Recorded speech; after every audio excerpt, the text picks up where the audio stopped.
अध्याय 8। उद्देश्य। बिच्छू का स्वभाव। जब आप अपने धर्म की रक्षा करते हैं तो आपका धर्म आपकी रक्षा करता है। बाहर से सन्यासी बनना ऐसा दिखता है जैसे ये बुनियादी तौर पर मुक्त होने के बारे में हो। सिर मुंडाना, चोगा पहनना, भटकावों को दूर करना। दरअसल वैराग्य लक्षण नहीं है, ये तो लक्ष्य का साधन है। चीजों को छोड़ने से हमारा मस्तिष्क खुलता है। हमने अपने दिन सेवा में गुजारे और इसका उद्देश्य भी हमारे मस्तिष्क का विस्तार करना था। इस सेवा के दौर में हमें अपने सेवा के प्रिय तरीकों तक सीमित नहीं रहना था, बल्कि वहां मदद करनी थी, जहां भी मदद की जरूरत होती थी और जैसी भी मदद की जरूरत थी। अपनी इच्छा और लचीलेपन का अनुभव करने और इस पर जोर देने के लिए हमने अपनी भूमिकाएं चुनकर विशेषज्ञ बनने की कोशिश नहीं की, बल्कि बारी बारी से सभी तरह के काम और गतिविधियां की। खाना पकाना, सफाई करना, बागबानी करना, गायों की देखभाल करना, ध्यान लगाना, अध्ययन करना, प्रार्थना करना, पढ़ाना आदि। सभी गतिविधियों को सचमुच समान मानने में मुझे थोड़ी कोशिश करनी पड़ी। मैं गायों की सफाई करने के बजाय पढ़ना ज्यादा पसंद करता था, लेकिन हमसे कहा गया कि हम समाज को शरीर के अंगों की तरह देखें।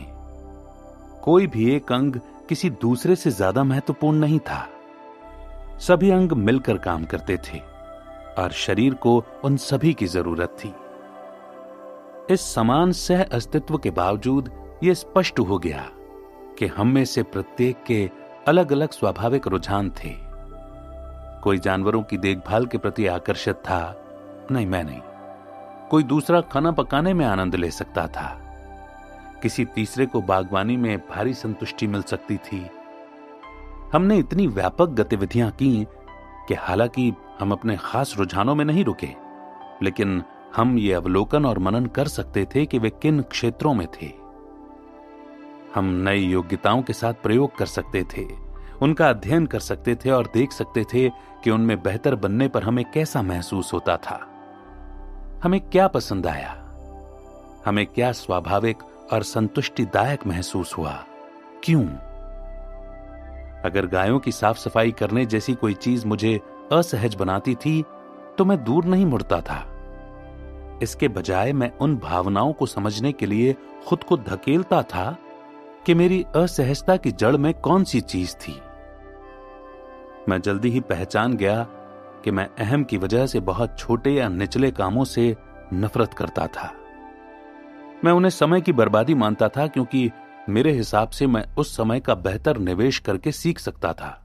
एक बार जब मैंने अपने सामने यह स्वीकार कर लिया, तब मैं पड़ताल कर सकता था कि क्या सफाई से मैं कुछ सीख सकता हूं, क्या मैं झाड़ू से सीख सकता हूं, आलू बोते समय संस्कृत छंद याद कर सकता हूं।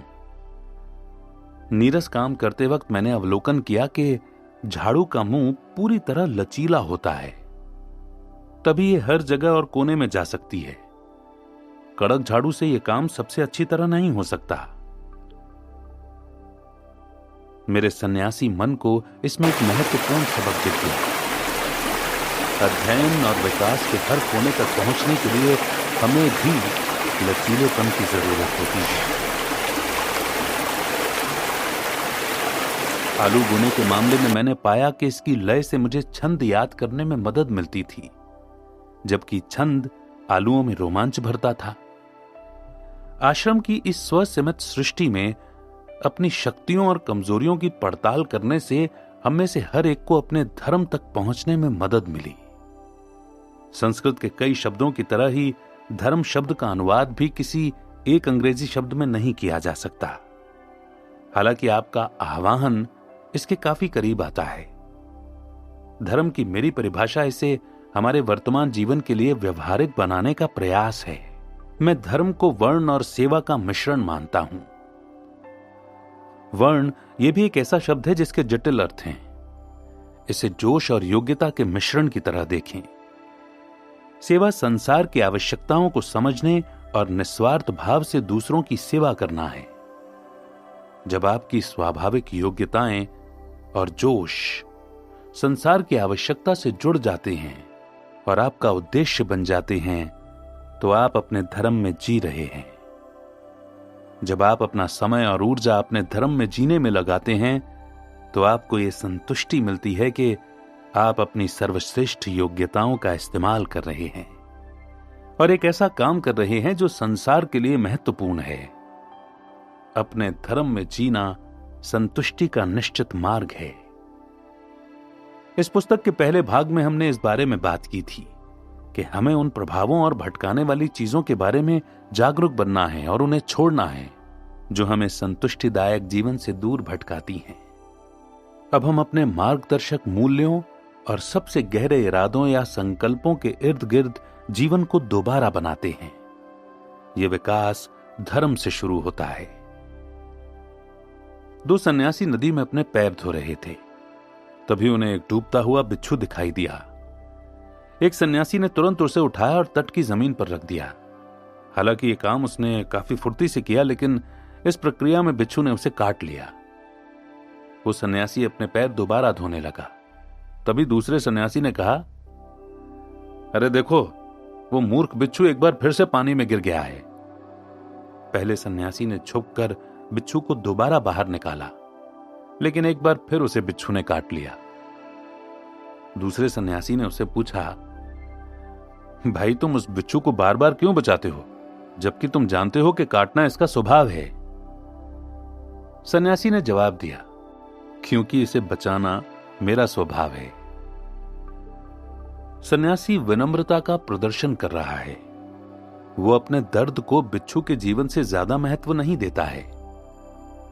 लेकिन यहां सबसे प्रासंगिक सबक यह है कि बचाना इस साधु के स्वभाव के लिए इतना अनिवार्य है कि वो इसे करने के लिए मजबूर महसूस करता है और संतुष्ट होता है। हालांकि वो जानता है कि बिच्छू उसे काटेगा। सन्यासी के अपने धर्म में इतनी ज्यादा आस्था है कि इसे पूरा करने की खातिर वो कष्ट उठाने को भी तैयार है। धर्म खोजना। यह आश्रम में मेरी पहली गर्मी है। मैंने बाथरूम साफ कर लिए हैं, आलू की रसीली सब्जी बना ली है, गोभी तोड़ ली है। मैंने अपने हाथ से कपड़े धोए हैं, जो आसान काम नहीं है। हमारे चोगे में किसी चादर जितना कपड़ा होता है और भोजन या घास के धब्बों को रगड़ना किसी भारी कसरत से कम नहीं होता है। एक दिन मैं अति उत्साही अप्रेंटिस के जोश के साथ बर्तन रगड़ रहा हूं। तभी एक वरिष्ठ सन्यासी मेरे पास आते हैं। वे कहते हैं, हम चाहते हैं कि इस सप्ताह आप एक क्लास लें।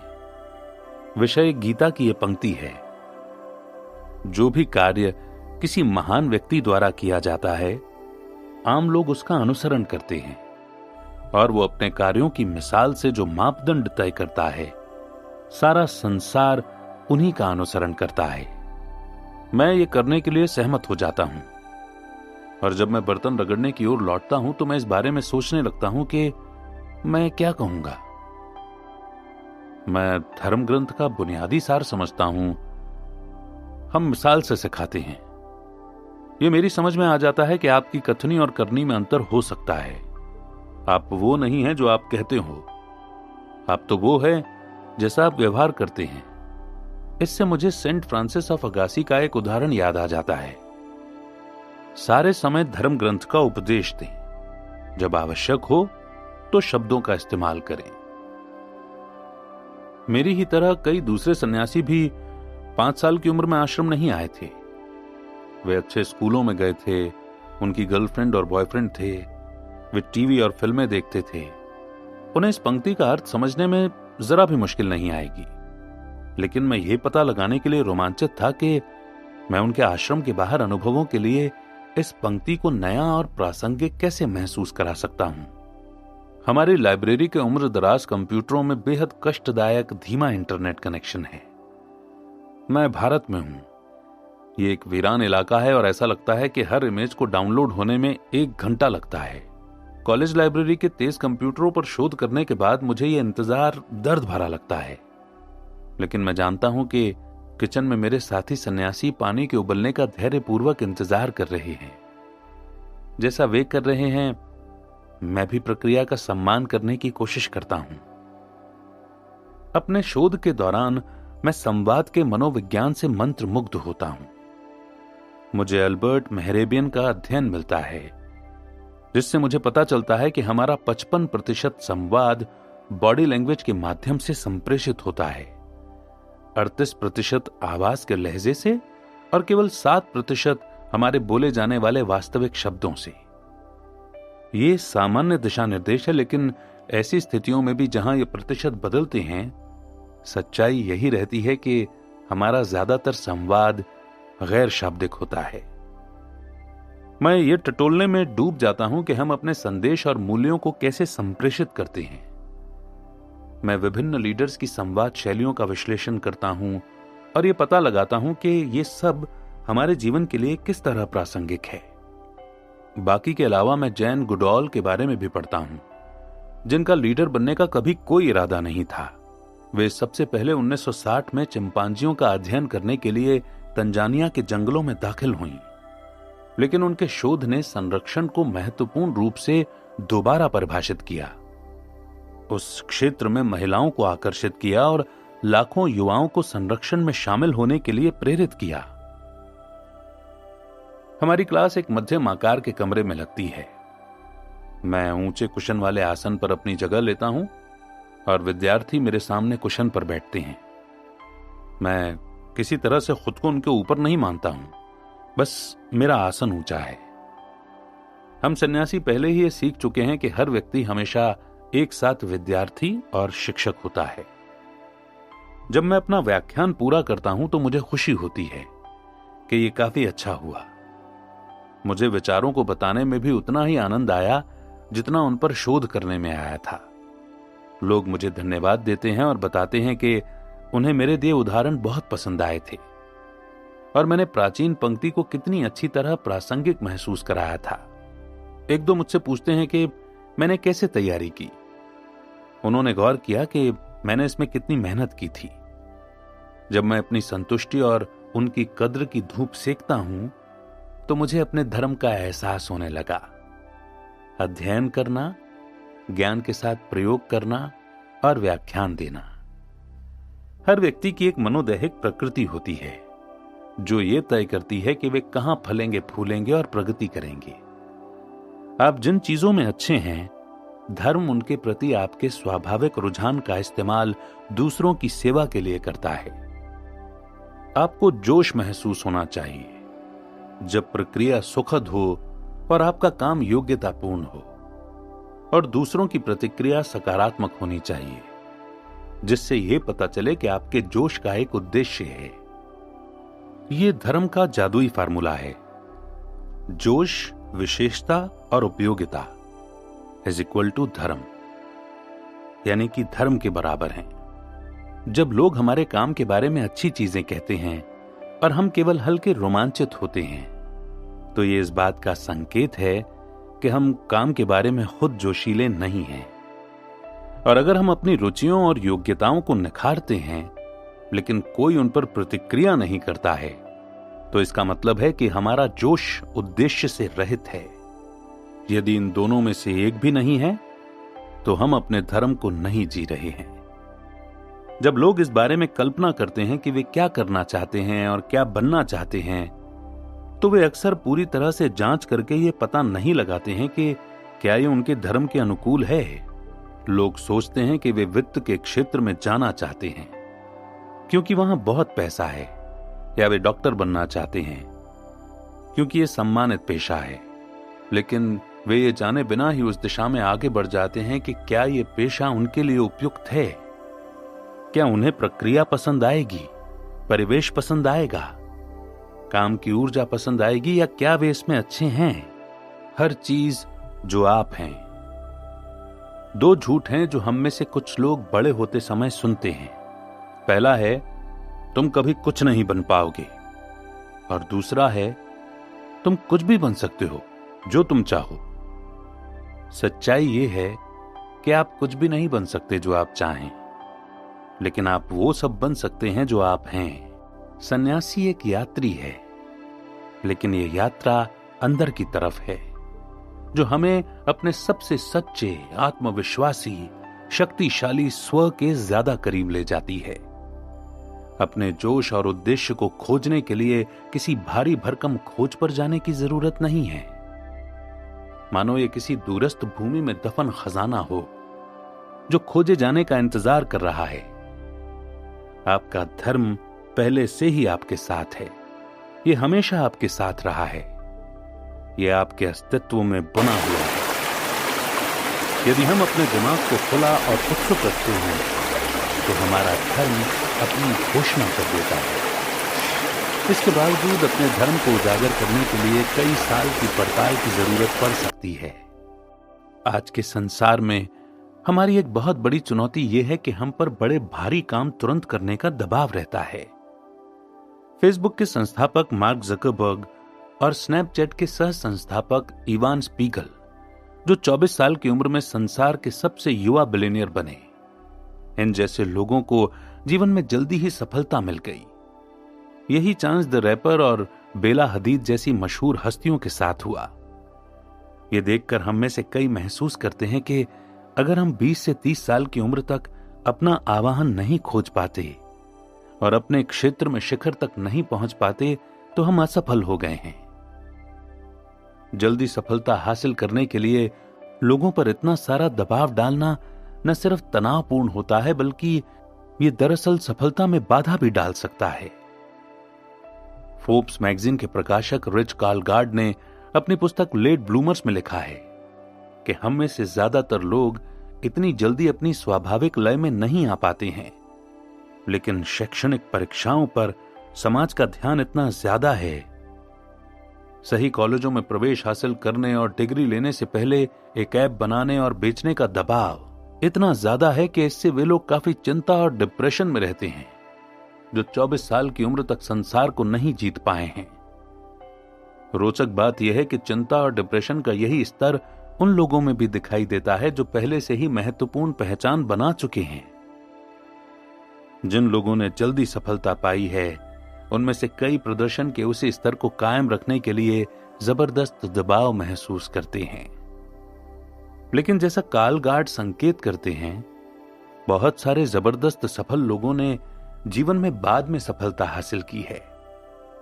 टोनी मॉरिसन का पहला उपन्यास द ब्लूएस्ट आई 39 साल की उम्र तक प्रकाशित नहीं हुआ था और कॉलेज में 10 साल की नौकरी करने और स्कीइंग इंस्ट्रक्टर के रूप में काम करने के बाद डाइटरिच मैटेशिट्स 40 साल के हो चुके थे।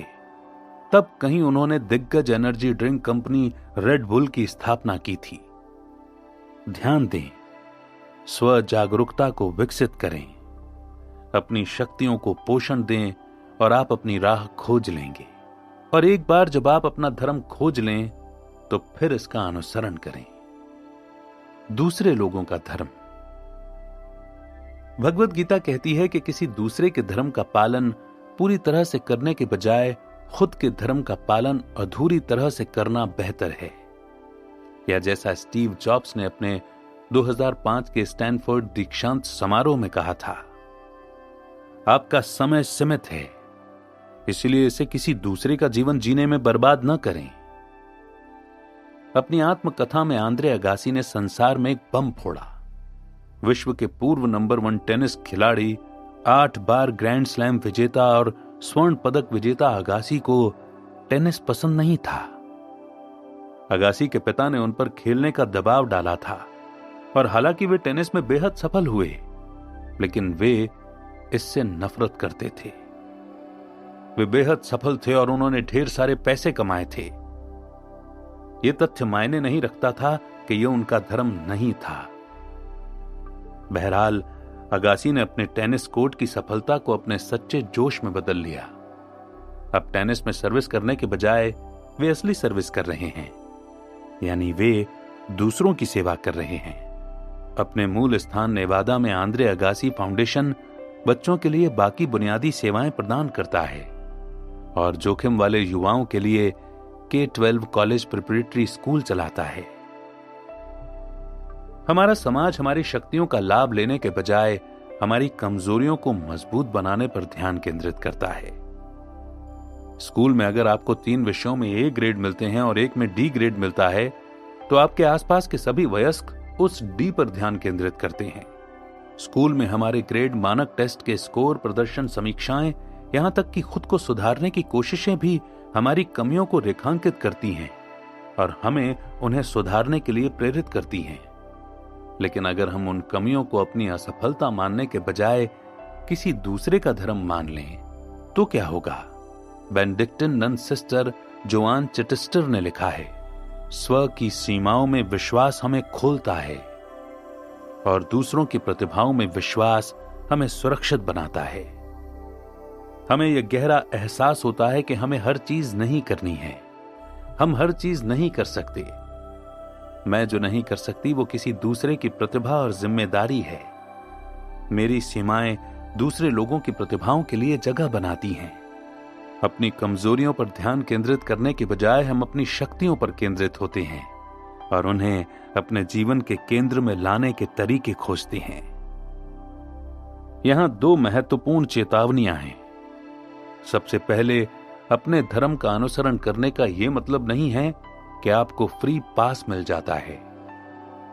जब योग्यताओं की बात आती है तो आपको अपनी शक्तियों पर केंद्रित होना चाहिए, लेकिन अगर आपकी कमजोरियां परानुभूति, करुणा, दया और उदारता जैसे भावनात्मक गुण हो तो आपको उनके विकास में जुटे रहना चाहिए और ये काम कभी नहीं छोड़ना चाहिए।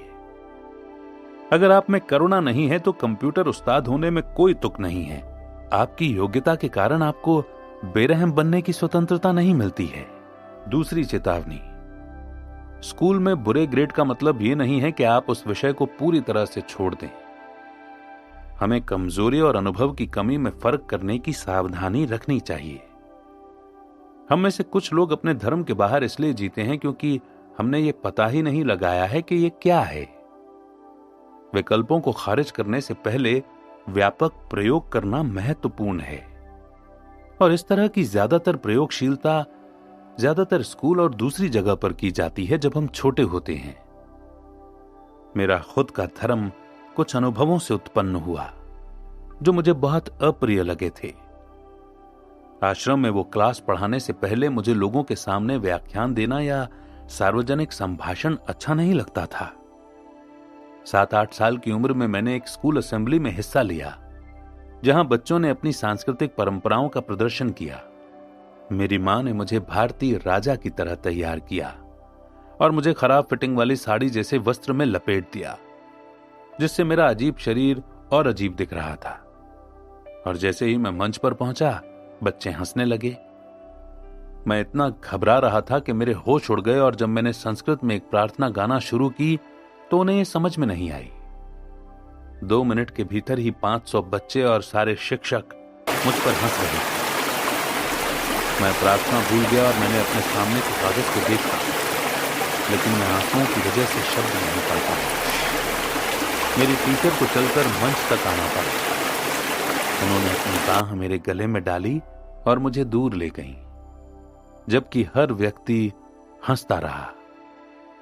यह मर्मांतक था। उस पल के बाद से मैं मंच से नफरत करने लगा। फिर जब मैं 14 साल का था तो मेरे माता पिता ने मुझे स्कूल के बाद सार्वजनिक संभाषण के कार्यक्रम में हिस्सा लेने के लिए मजबूर किया। सप्ताह में 3 बार 3 घंटे 4 साल तक ये करने से मुझे मंच पर खड़े होने की योग्यताएं मिली, लेकिन मेरे पास बोलने के लिए कुछ था ही नहीं और मुझे इसमें कोई आनंद नहीं आता था। तब मैं बहुत संकोची था और आज भी हूं, लेकिन उस सार्वजनिक संभाषण कोर्स ने मेरा जीवन बदल दिया, क्योंकि जब वो योग्यता मेरे धर्म से जुड़ गई तो फिर मैं इसमें काफी कामयाब हो गया। आश्रम में मेरी पहली गर्मी खत्म होने के बाद भी मैं पूरा सन्यासी नहीं बना था। मैं कॉलेज लौटा और मैंने एक बार फिर पढ़ाने पर अपने हाथ आजमाने का निर्णय लिया। मैंने एक पाठ्येतर क्लब बनाया जिसे थिंक आउट लाउड नाम दिया, जहां हर सप्ताह लोग किसी दार्शनिक, आध्यात्मिक या वैज्ञानिक विषय पर मेरा व्याख्यान सुनने आए और फिर हम इस पर बातचीत करें। पहली मीटिंग का विषय था भौतिक समस्याएं, आध्यात्मिक समाधान। मैंने ये टटोलने की योजना बनाई थी कि इंसान के रूप में हम जीवन में समान चुनौतियों, विपत्तियों और समस्याओं का अनुभव कैसे करते हैं। और आध्यात्मिकता जवाब खोजने में हमारी मदद कैसे कर सकती है? एक भी व्यक्ति नहीं आया। कमरा छोटा था और जब यह खाली पड़ा रहा तो मैंने सोचा कि मैं इससे क्या सीख सकता हूं। फिर मैं आगे बढ़ा। मैंने पूरी ऊर्जा के साथ खाली कमरे के सामने अपना व्याख्यान दिया, क्योंकि मुझे महसूस हुआ कि यह विषय इस लायक था। तब से मैं एक या दूसरे माध्यम से यही चीज कर रहा हूं, इस बारे में चर्चा शुरू करना कि हम कौन हैं और हम अपनी दैनिक चुनौतियों के समाधान कैसे खोज सकते हैं। थिंक आउट लाउड की अगली मीटिंग के लिए मैंने फ्लायर और पोस्टर बांटने का बेहतर काम किया और लगभग 10 लोग आए। मेरी दूसरी कोशिश का विषय भी वही था, भौतिक समस्याएं, आध्यात्मिक समाधान। मैंने बातचीत की शुरुआत में कॉमेडियन क्रिस रॉक की एक क्लिप चलाई, जिसमें बताया गया था कि दवा कंपनियां दरअसल बीमारियों का इलाज नहीं करना चाहती। वे तो ये चाहती हैं कि आपको उनकी बनाई दवाओं की लंबे समय तक जरूरत पड़े। मैंने इसे विषय से जोड़ते हुए कहा कि इस तरह हम भी विकास की सच्ची मेहनत करने के बजाय तुरंत फुरत समाधानों की तलाश करते रहते हैं। मुझे हमेशा सन्यासी दर्शन को हमारे दैनिक जीवन से जोड़ने के लिए मजेदार और समकालीन उदाहरणों का इस्तेमाल करने में बहुत मजा आया है। थिंक आउट लाउड ने यह काम कॉलेज के अगले 3 सालों तक हर सप्ताह किया। जब तक मेरी पढ़ाई पूरी हुई तब तक क्लब के 100 सदस्य हो चुके थे और यह साप्ताहिक 3 घंटे की वर्कशॉप बन गया था। हम सभी के भीतर एक खास जीनियस है, लेकिन हो सकता है कि यह उस मार्ग पर न हो जो हमारे ठीक सामने खुलता हो सकता है कि कोई दिखने वाला मार्ग हो ही नहीं। मेरा धर्म मेरे कॉलेज की सामान्य नौकरियों के मार्ग पर नहीं था, बल्कि उस क्लब में था जिसकी स्थापना मैंने तब की जब आश्रम के एक अनुभव ने मेरे धर्म की ओर संकेत किया। हमारा धर्म छिपता नहीं है, लेकिन कई बार इसे पहचानने के लिए हमें धैर्यपूर्वक काम करने की जरूरत होती है। जैसा शोधकर्ता एंडर्स एरिक्सन और रॉबर्ट पूल अपनी पुस्तक पीक में रेखांकित करते हैं कि महारत हासिल करने में सुविचारित अभ्यास की जरूरत होती है और बहुत सारे अभ्यास की जरूरत होती है, लेकिन अगर आप इससे प्रेम करते हैं तो आप सब कुछ करते हैं। पिकासो ने कला के दूसरे रूपों के साथ प्रयोग किए, लेकिन पेंटिंग पर अपनी एकाग्रता बनाए रखी। माइकल जॉर्डन ने बेसबॉल का खेल भी खेला, लेकिन बास्केटबॉल वो क्षेत्र था जहां वे सचमुच सफल हुए। अपनी शक्ति के क्षेत्र में सबसे जमकर खेलें। अपने जीवन में गहराई, अर्थ और संतुष्टि हासिल करने का मार्ग यही है। अपने जोश के सामंजस्य में आए। अपने धर्म पर से पर्दा हटाने के लिए हमें अपने जोश को पहचानना होता है। वे गतिविधियां जिनसे हम प्रेम करते हैं और जिन्हें करने का हमें स्वाभाविक रुझान होता है। जो भी क्षमता के क्वाड्रेंट को देखता है, उसके सामने यह स्पष्ट हो जाता है कि हमें यथासंभव उन क्वाड्रेंट्स में बिताना चाहिए। लेकिन जीवन हमेशा इस तरह से काम नहीं करता है। वास्तव में हम में से कई लोग विपरीत क्वाड्रेंट में अपना करियर बताते हैं, ऐसी चीजें करने में जिनमें हम अच्छे होते हैं, लेकिन जिनसे हम प्रेम नहीं करते। जब हमारे पास खाली समय होता है तो हम कूदकर उस क्वाड्रेंट में पहुंच जाते हैं जहां योग्यता नहीं है लेकिन जोश है, ताकि उस हॉबी और मनोरंजक गतिविधियों का आनंद ले सकें जिनसे हम प्रेम करते हैं। हालांकि हमारे पास कभी इतना समय नहीं रहता है कि हम उनमें उतने अच्छे बन जाएं जितने हम बनना चाहते हैं। हर व्यक्ति सहमत हो सकता है कि हम उस क्वाड्रेंट में यथासंभव न्यूनतम समय बिताना चाहते हैं जहां न तो योग्यता है और न ही जोश है, क्योंकि वहां रहना बेहद निराशाजनक होता है। ऐसी चीजें करना जिनसे हम प्रेम नहीं करते हैं और जिनमें हम अच्छे नहीं होते हैं। तो सवाल यह है कि हम अपने ज्यादातर समय को उस क्वाड्रेंट में कैसे ले जा सकते हैं जहां पर योग्यता भी है और जोश भी है। ऐसी चीजें करने में जिनमें हम अच्छे हैं और जिनसे हम प्रेम करते हैं। क्वाड्रेंट 1, हम इसमें अच्छे हैं लेकिन इससे प्रेम नहीं करते। यहां से क्वाड्रेंट 2 में पहुंचना आसान लगता है, लेकिन है नहीं। मान ले कि आप अपनी नौकरी से प्रेम नहीं करते। हम में से ज्यादातर छलांग लगाकर उस नौकरी में नहीं कूद सकते जो चमत्कारिक रूप से हमें मोटी तनख्वाह भी दे। ज्यादा व्यवहारिक नीति यह है कि हमारे पास पहले से जो नौकरियां हैं उन्हीं के भीतर रहते हुए क्वाड्रेंट 2 तक पहुंचने के नवाचारी तरीके खोजे जाएं। आप जहां हैं वहां अपने धर्म को लाने के लिए क्या कर सकते हैं? जब मैं सबसे पहले आश्रम छोड़कर निकला तो मैंने global management consulting firm Accenture में परामर्श देने का काम किया। हम लगातार संख्याओं, डाटा और फाइनेंशियल स्टेटमेंट से जूझते थे और जल्दी ही यह स्पष्ट हो गया कि मेरे काम में उत्कृष्ट बनने के लिए एक्सेल की योग्यता अनिवार्य थी। लेकिन एक्सेल मेरी पसंदीदा चीज नहीं थी। मेरी तमाम कोशिशों के बावजूद मैं इसमें बेहतर नहीं बन पाया। मेरी रुचि ही नहीं थी। जहां तक मेरा संबंध था, यह तो गाय के रहने की जगह को साफ करने से भी बदतर था। इसलिए हालांकि मैं कोशिश तो करता रहा, लेकिन मैंने ये सोचा कि मैं अपनी शक्तियां और योग्यताएं कैसे दिखा सकता हूं। मेरा जोश जीवन की बुद्धिमत्ता और औजार थे, जैसे ध्यान और माइंडफुलनेस। इसीलिए मैंने अपने कामकाजी समूह के लिए एक माइंडफुलनेस क्लास को पढ़ाने की पेशकश की। लीड मैनेजिंग डायरेक्टर को यह विचार पसंद आया और मैंने जो क्लास ली वो इतनी लोकप्रिय हुई कि उन्होंने मुझसे पूरी कंपनी के विश्लेषकों और परामर्शदाताओं के समर इवेंट में माइंडफुलनेस और मेडिटेशन पर बोलने का आग्रह किया। मैंने इंग्लैंड की रग्बी टीम के होम स्टेडियम ट्विकेनहैम स्टेडियम में 1000 लोगों के सामने व्याख्यान दिया। जब मैं स्टेडियम पहुंचा तो मैंने पाया कि पोडियम पर मेरी बारी सीईओ और रग्बी के महान खिलाड़ी विल ग्रीनवुड के बीच में थी। मैं श्रोताओं में बैठकर लाइनअप सुनता रहा और सोचा, बकवास, हर कोई मुझ पर हंसेगा, मैं इसके लिए तैयार ही क्यों हुआ। बाकी सभी वक्ता अपने क्षेत्र में शिखर पर थे और बहुत प्रखर वक्ता भी थे। मैं जो बोलने वाला था उस बारे में मुझे शंका होने लगी। मैं इसे कैसे बोल पाऊंगा? फिर मैंने सांस लेने के अभ्यास किए। मैंने खुद को शांत किया और मंच पर जाने से 2 सेकंड पहले मैंने सोचा, बस अपने असली स्वरूप में रहो।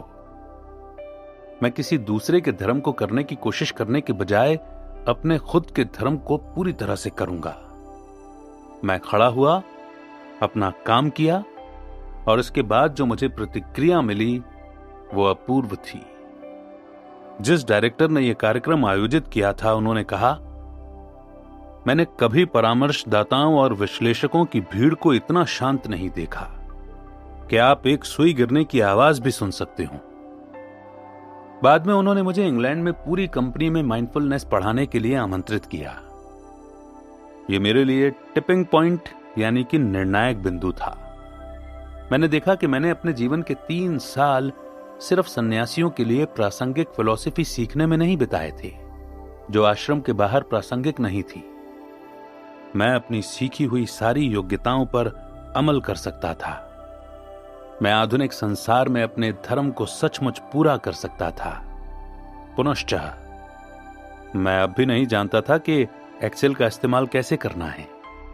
करियर में भारी बदलाव करने के बजाय आप मेरी नीति को आजमा सकते हैं। आप जीवन में जो करने से प्यार करते हैं उसे करने के अवसर अपनी वर्तमान जगह पर खोजें। आपको कभी पता नहीं होता कि यह आपको कहां पहुंचा सकता है। लियोनार्डो डिकैप्रियो ने अभिनेता या प्रोड्यूसर का काम नहीं छोड़ा है, लेकिन वे पर्यावरण संरक्षण की हिमायत में महत्वपूर्ण ऊर्जा लगाते हैं, क्योंकि ये उनके धर्म का हिस्सा है। जो किसी कंपनी में असिस्टेंट हैं, वो डिजाइन वर्क करने की स्वयंसेवी पेशकश कर सकता है। बार टेंडर ट्राइव या प्रतिस्पर्धा चला सकता है। मैंने एक वकील के साथ काम किया था जिसका सच्चा जोश the great British bake off पर बेकर बनना था। यह लक्ष्य उसे अयथार्थवादी महसूस हुआ, इसलिए उसने उस शो के प्रति जुनून रखने वाली अपनी सहकर्मियों का समूह बनाया और उसने बेकिंग मंडे शुरू किए, जहां हर सोमवार को उनकी टीम की कोई सदस्य कोई चीज बनाकर लाती थी। हालांकि ये उसे थोड़ी नीरस लगती थी, लेकिन वो अब भी अपनी नौकरी में उतनी ही कड़ी मेहनत करती थी और अच्छा प्रदर्शन करती थी। बहरहाल अपने जोश को वाटर कूलर तक लाने से उसकी टीम ज्यादा मजबूत हुई और इसकी बदौलत अब वो दिन भर ज्यादा ऊर्जावान महसूस करती है। अगर आपके पास 2 बच्चे और हाउस लोन हैं और आप अपनी नौकरी नहीं छोड़ सकते तो वैसा ही करें जैसा उस वकील ने किया था और अपने धर्म की ऊर्जा को अपने ऑफिस लाने की कोशिश करें, या इसे अपने जीवन के दूसरे पहलुओं में लाने के तरीकों की तलाश करें, जैसे आपकी हॉबी घर और मित्रताएं। इसके अलावा इस बारे में विचार करें कि आप अपनी शक्तियों से प्रेम क्यों नहीं करते। क्या आप उनसे प्रेम करने का कारण खोज सकते हैं? मुझे अक्सर ऐसे लोग मिलते हैं जो कंपनियों में नौकरी करते हैं, जिनमें अच्छा काम करने के लिए आवश्यक सारी योग्यताएं होती हैं, लेकिन उन्हें वो काम करना निरर्थक लगता है। किसी अनुभव में अर्थ जोड़ने का सबसे अच्छा तरीका यह देखना है कि यह भविष्य में किस तरह से आपकी मदद कर सकता है। अगर आप खुद को बताते हैं कि मैं ये सीख रहा हूं कि एक वैश्विक टीम में कैसे काम किया जाता है, या मैं बजट बनाने की सारी योग्यताएं हासिल कर रहा हूं जो किसी दिन स्केट शॉप खेलते वक्त मेरे काम में आएंगी, तो आप एक ऐसी चीज के प्रति जोश उत्पन्न कर सकते हैं जो शायद आपका पहला विकल्प नहीं है। जोश की भावना को सीखने और विकास करने के अपने अनुभव से जोड़ दें। येल स्कूल ऑफ मैनेजमेंट की मनोवैज्ञानिक एमी वज्रेसनी एवेस्की और सहकर्मियों ने अस्पताल की साफ सफाई करने वाले दलों का अध्ययन करके यह समझने की कोशिश की कि वे अपने काम का अनुभव कैसे करते थे। एक दल ने काम का वर्णन करते हुए कहा कि यह खास संतोषजनक नहीं था और इसमें ज्यादा योग्यता की जरूरत नहीं थी, और जब उन्होंने अपने किए जाने वाले कामों के बारे में बताया तो यह कंपनी के विज्ञापन के कार्य के विवरण जैसा लग रहा था। लेकिन जब शोधकर्ताओं ने दूसरे सफाई दल से बातचीत की तो वे बातें सुनकर दंग रह गए। दूसरे समूह को अपने काम में आनंद आता था या उसे बहुत अर्थपूर्ण लगता था, और उसने बताया कि इसमें काफी योग्यता की जरूरत होती है। जब उन्होंने अपने कामों का वर्णन किया तो दलों के अलग अलग दृष्टिकोण का कारण स्पष्ट होने लगा। दूसरे दल ने सामान्य साफ सफाई के कामों के बारे में ही बात नहीं की, बल्कि इस बारे में भी बताया कि वे इस पर गौर करते हैं कि कौन से रोगी ज्यादा दुखी दिखते थे या किन से कम लोग मिलने आते थे। ऐसे रोगियों से वे ज्यादा बार बातचीत करते थे या उन्हें देखने जाते थे। उन्होंने कई घटनाएं बताई जहां वे बुजुर्ग आगंतुकों को पार्किंग के जरिए राह दिखाते हुए ले गए ताकि वे राह न भटक जाएं। एक महिला ने कहा कि वो समय समय पर अलग अलग कमरों की दीवारों की पेंटिंग बदलती रहती थी। जब उससे पूछा गया कि क्या ये उसकी नौकरी का हिस्सा है, तो उसने जवाब दिया कि ये मेरी नौकरी का हिस्सा नहीं है, लेकिन ये मेरा हिस्सा है। इस अध्ययन और इसके बाद के शोध से वज्रेसनी एवेस्की और उनके सहकर्मियों ने जॉब क्राफ्टिंग वाक्यांश गढ़ा, जिसका मतलब था कर्मचारी अपनी नौकरी को नए सांचे में ढालने के लिए क्या करते हैं, जिससे काम में संलग्नता, नौकरी में संतुष्टि, लचीलापन और संतोष की भावना बढ़ती है। शोधकर्ताओं के अनुसार हम अपने कामों और संबंधों को दोबारा गढ़ सकते हैं। हम जो करते हैं हम उसकी अनुभूति को भी बदल सकते हैं।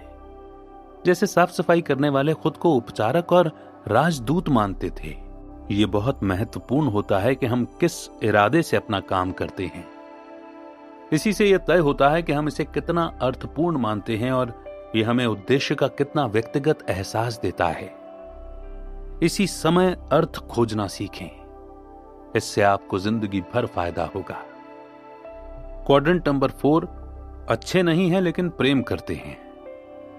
जब हमारे जोशों से हमें पैसा नहीं मिलता हो तो हम उनकी प्राथमिकता को कम कर देते हैं।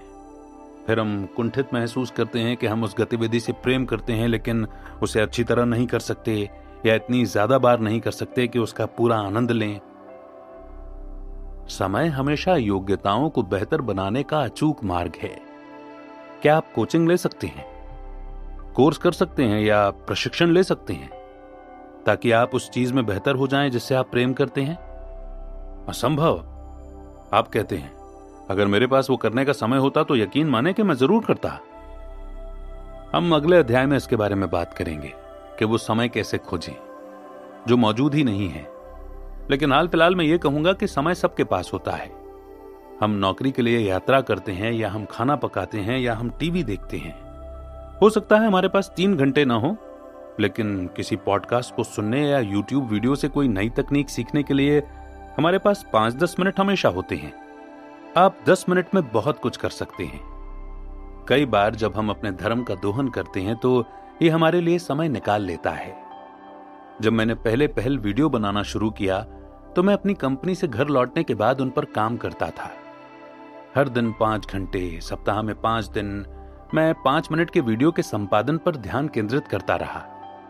काफी समय तक मुझे इससे कोई आर्थिक लाभ नहीं हुआ, लेकिन मैं अपनी योग्यता को अधिकतम किए बिना इसे छोड़ने के लिए तैयार नहीं हुआ। इसके बाद मैंने लोगों को बेहद अजीब चीजों से पैसे कमाते देखा है। Etsy वेबसाइट पर जाकर देखें, आप हैरान रह जाएंगे कि कितने सारे लोगों ने अपने जोश से पैसा बनाने के तरीके खोज लिए हैं। बहरहाल, अगर संसार आपको एक बहुत शक्तिशाली संदेश भेज रहा है कि यह आपके जोश के लिए भुगतान नहीं करेगा, या इसे आपके जोश की जरूरत नहीं है, या ये उसे नहीं चाहता है, तो ठीक है, इसे स्वीकार कर लें। संसार में सॉकर की अति महत्वपूर्ण आवश्यकता है, लेकिन मेरे सॉकर खेलने की कोई जरूरत नहीं है। फिर भी मैंने एक्सचेंजर में जो सॉकर मैच आयोजित किए वे मेरे सप्ताह की हाईलाइट थे। अगर ये आपका धर्म नहीं है तब भी ये आपको खुशी दे सकता है। क्वाड्रेंट नंबर 3, न अच्छे हैं और न ही प्रेम करते हैं। इस आत्मा चूसने वाले क्वाड्रेंट से बाहर निकलने के लिए जो कुछ भी कर सकें वो सब करें। आपके पास हमेशा अप्रिय काम रहेंगे, लेकिन उन्हें अपने जीवन का सबसे बड़ा हिस्सा न बनने दें। हो सके तो आपको इस श्रेणी में आने वाले कामों को आउटसोर्स कर देना चाहिए। जेब हल्की हो जाएगी, लेकिन दिमाग सही सलामत रहेगा। और याद रखें, आपको वो काम पसंद नहीं है इसका मतलब ये नहीं है कि वो काम किसी को भी पसंद नहीं है। क्या आप किसी मित्र या सहकर्मी के साथ कामों की अदला बदली कर सकते हैं, जहां आप एक दूसरे के सबसे प्रिय कामों की अदला बदली कर लें? अगर आप नीरस काम किसी दूसरे से नहीं करा सकते, तो उस सबक को याद रखें जो मैंने आश्रम में सीखा था। हर काम एक अनिवार्य अंग होता है। कोई भी दूसरों से कम महत्वपूर्ण नहीं होता, और हम में से कोई भी इतना ज्यादा महत्वपूर्ण नहीं होता कि वो कोई नीरस काम न करे। अगर आप सोचते हैं कि आप किसी चीज को इसलिए नहीं करेंगे क्योंकि आप उससे बहुत ऊपर उठ चुके हैं, तो आप सबसे बुरे अहंकारी आवेगों का शिकार हो रहे हैं, और आप उस नीरस काम को करने वाले व्यक्ति के मूल्य और महत्व को कम कर रहे हैं। जब आप अपने धर्म में संतुष्ट होते हैं तो आप ईर्ष्या या अहम के बिना दूसरों की कद्र कर सकते हैं जो किसी दूसरी योग्यता में अच्छे हैं। मैं उन लोगों का बहुत सम्मान करता हूं जो एक्सेल पर काम कर सकते हैं। मैं बस उसे खुद नहीं करना चाहता। जब मैं डॉक्टरों या सैनिकों या दूसरे करियर के लोगों के सामने जाता हूं तो मैं सोचता हूं कि यह असाधारण है, यह आश्चर्यजनक है, लेकिन ये मैं नहीं हूं। इसे आजमाएं। क्षमता के अपने क्वाड्रेंट को पहचानें। क्षमता के क्वाड्रेंट के बारे में पढ़ते समय शायद आप अपने दिमाग में यह अभ्यास कर रहे होंगे, लेकिन मैं ये चाहता हूं कि आप ये स्वीकार करने के अभ्यास से गुजरें कि आप आज अपने धर्म को जीने के कितने करीब हैं। क्या आप अपनी नौकरी को पसंद करते हैं? क्या आप अपनी नौकरी से प्रेम करते हैं? क्या आप अपनी नौकरी में अच्छे हैं? क्या दूसरे लोगों को आपके काम की जरूरत है और वे उसकी प्रशंसा करते हैं? क्या आपकी सबसे बड़ी योग्यता या जोश आपके काम के बाहर है? ये क्या है? क्या आप इसे अपना काम बनाने के सपने देखते हैं? क्या आप सोचते हैं कि यह सपना हासिल किया जा सकता है? क्या आप सोचते हैं कि ऐसे तरीके हो सकते हैं जिनसे आप अपने जोश को अपने काम का हिस्सा बना सकते हैं? कोई भी विचार लिख लें जो आपके मन में आपके जोश को सृष्टि तक पहुंचाने के बारे में आए।